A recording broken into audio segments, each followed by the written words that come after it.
புற்றுநோய், இரத்த கொதிப்பு, சர்க்கரை நோய் இது எல்லாத்துக்குமே மாமருந்தாக இருக்கக்கூடிய கருஞ்சீரகத்தை பற்றி தான் நாம் இப்போ பார்க்க போகிறோம். ஒரு பேன் சூடான உடனே 1 ஸ்பூன் கருஞ்சீரகத்தை போட்டு லேசாக வருங்க. அது நல்லா பொரிஞ்சு வரும். அதுக்கப்புறம் நல்ல வாசனை வரும். நல்ல வாசனை வந்த உடனே அதை தனியாக எடுத்து வச்சுக்கோங்க.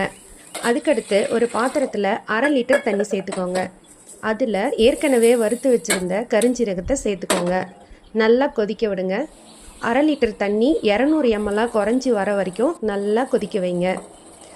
அந்த கருஞ்சீரகத்தில் இருக்கக்கூடிய எசன்ஸ் ஃபுல்லாக இறங்கி அதனோட கலர் பார்த்திங்கன்னா கோல்டன் ப்ரௌன் கலரில் வரும். அது வரைக்கும் நீங்கள் கொதிக்க வைங்க. கொதித்ததுக்கப்புறமா ஸ்டவ் ஆஃப் பண்ணிவிட்டு கொஞ்ச நேரம் அப்படியே விடுங்க. ஆறுனதுக்கப்புறமா வெதுவெதுப்பான சூடாக இருக்கும்போது ஒரு கிளாஸில் வடிகட்டி எடுத்துக்கோங்க. நீங்கள் தினமும் காலையில் சாப்பிட்றதுக்கு 1/2 மணி நேரத்துக்கு முன்னாடி இதை குடிச்சிட்டு வந்தீங்கன்னா உங்களோட பிளட் ப்ரெஷர், உங்களோட சுகர், உங்களோட